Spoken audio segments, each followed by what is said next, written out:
처음엔 수학 잘하기로 소문난 애들이 머리가 진짜 좋은가 보다며 부러워했던 때가 있었어요. 수학 좀 잘해보겠다고 별의별 연구도 다 해봤다가 드디어 그 방법을 터득했는데 나중에 알고 보니까 수학 고수들이 다들 이걸 했더라고요. 글쎄. 안녕하세요. 드림맘입니다.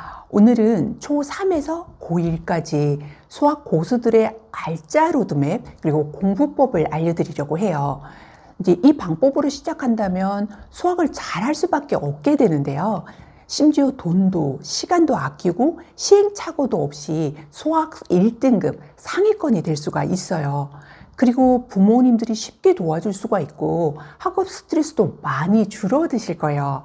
이제 오늘의 3가지 포인트를 중심으로 알려드릴 건데요. 이렇게 해서 정말 수학 성적이 상승했던 케이스가 많았기 때문에 편하게 들어보시고 적용해 보셨으면 좋겠어요. 이제 오늘 말씀드릴 부분은요. 첫 번째는 수학을 할 때 심화를 어떻게 다뤄주는 게 효율적일까? 힘들어할 때 또 효율적인 방법은 어떤 게 있는지를 말씀을 드리고요. 이제 두 번째는 고등 내신과 수능 1등급에 절대적으로 중요한 단원이 있어요.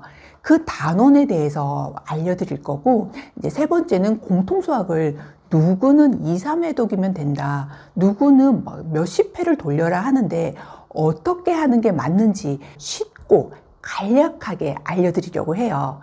이 방법을 적용만 잘하시면 정말 수학에 강한 아이가 되실 거예요. 이제 수학 심화를 하게 될 때 실력이 늘 수 있는 3가지 방법이 있는데요.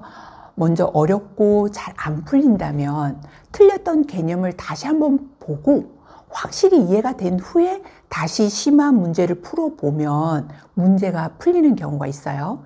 그런데도 어려운 문제가 해결이 안 된다. 이럴 때는 2가지 방법이 더 있는데요.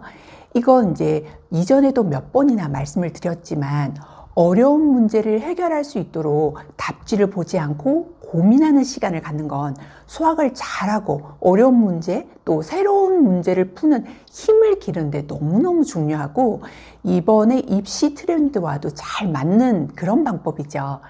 그런데 만약 이렇게만 하면 다른 진도를 나갈 수가 없기 때문에 자기 1시간 전 또는 문제를 곳곳에 안 풀린 걸 이렇게 이제 붙여넣거나 써놓고 틈만 나면 이제 그 안 풀린 문제에 대해서 생각해보는 습관이 자연스럽게 그 수학을 잘하게 되는 그런 습관이 되게 되더라고요. 그래서 이랬는데도 불구하고 안 풀린다.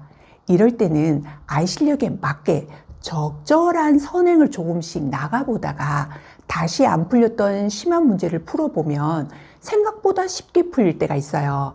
그게 심한 문제가 이제 중고등학교의 문제를 좀 꼬아서 응용과 심한 문제로 출제하는 경우가 많기 때문이거든요. 이렇게 3가지 방법을 적절히 써서 심화를 하게 되면 수학 실력이 늘어서 수학 잘하는 뇌로 바뀌게 돼요. 이게 이제 수학 잘하는 아이들의 공통적으로 하는 방법이고 그 아이들이 결국은 문제를 무작정 풀었던 게 아니라 다 계획이 있었던 거죠. 저희도 이 방법으로 수학을 점점 잘하게 됐고요.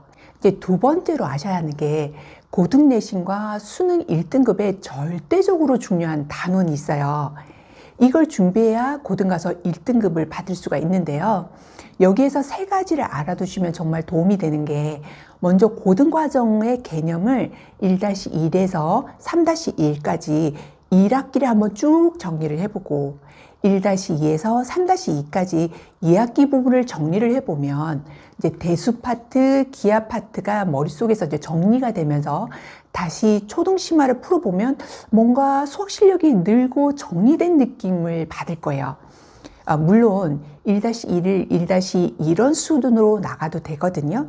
단지 대수와 기하를 좀 더 순차적으로 정리하고 싶을 때 이런 방법을 쓰시면 좋더라고요. 그리고 이제 여기서 꼭 아셔야 하는 게 끝부분에 나오는 함수, 이걸 꼼꼼히 정리하실 필요가 있어요. 이게 이제 중등 때 끝부분에 나오는 거다 보니까 크게 시험에 다뤄지지도 않고 이렇게 성적에 이렇게 뭔가 도움이 될 거라는 체감을 잘 못 느끼거든요.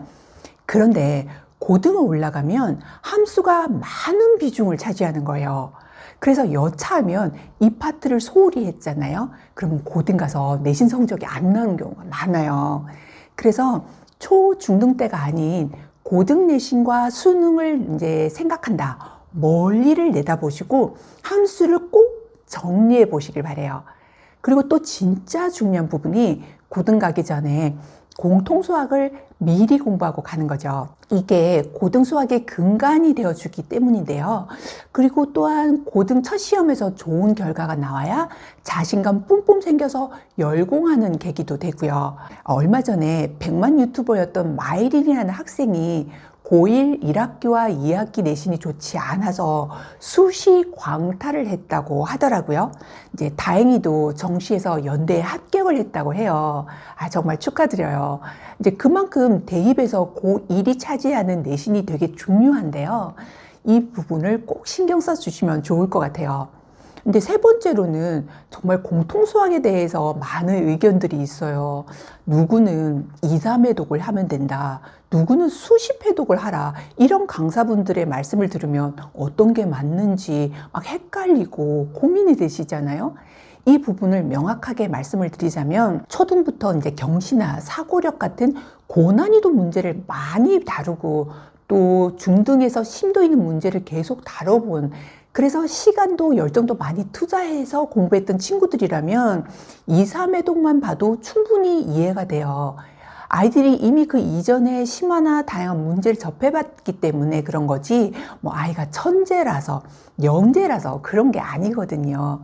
그러니 잘 안 풀린다고 속상해하지 마시고요. 공통수학을 아이가 잘 이해할 수 있는지 찬찬히 반복시켜 주시되 단지 누구는 2번만 돌려도 된다더라 이런 데 자꾸 중점을 두실 게 아니라 내 아이가 그 이전에 공부했던 패턴이 그런 식으로 좀 심도 있게 많은 시간을 투자했다면 2, 3회 독요로 충분하고 그렇지 않고 이렇게 개념과 심화 이렇게 순서대로 나갔다면 아이가 이해할 수 있을 만큼 많은 횟수로 돌리는 것도 괜찮죠. 확실히 개념을 잡고 가야 하니까요. 그러니 횟수에 연연하기보다는 아이가 그동안 수학을 했던 상황을 보시고 판단하는 게 가장 좋은 방법이에요. 이렇게 심화를 어떻게 풀어야 실력이 느는지 또 고등학교 가서 정말 잘하려면 어떤 걸 준비해야 되는 건지 고등 수학은 몇 회독을 하는 게 좋은 건지에 대해서 말씀을 드렸는데요. 이 영상을 보시면서 아이에게 맞는 방법으로 잘 적용해 보시고 수학에 강한 아이가 되시기를 바라요. 이제 방법을 알면 길이 보이거든요. 이제 더 궁금한 부분이 계시면 댓글 남겨주시고요. 건강하시고 행복하세요. 감사합니다.